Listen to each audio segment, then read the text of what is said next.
আওয়ামী লীগ সরকার পতনের পর নীলফামারীতে বিএনপির নাম ভাঙিয়ে জেলা যুবলীগের সাধারণ সম্পাদক শাহীন মাহমুদের মালিকানাধীন উত্তরা হিমাগার দখল নেয়ার অভিযোগ উঠেছে স্থানীয় এক প্রভাবশালীর বিরুদ্ধে।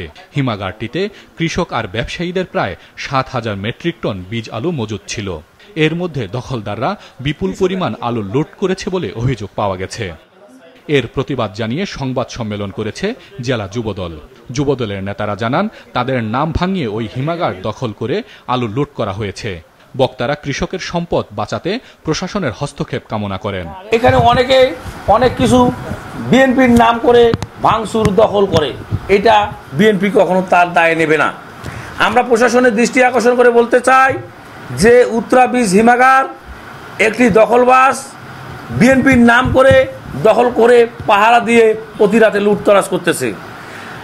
প্রশাসনকে বলতে চাই, প্রশাসনকে আমরা অনুরোধ করতে চাই, আপনারা অতি শীঘ্রই এই জনগণের মালগুলোকে রক্ষা করুন, এই জনগণের মালগুলোকে রক্ষা করুন, কৃষকদেরকে রক্ষা করুন। এ ঘটনার সুষ্ঠু তদন্ত করে দোষীদের আইনের আওতায় আনার দাবি জানায় নীলফামারী জেলা যুবদল। মাছরাঙা নিউজ ডেস্ক।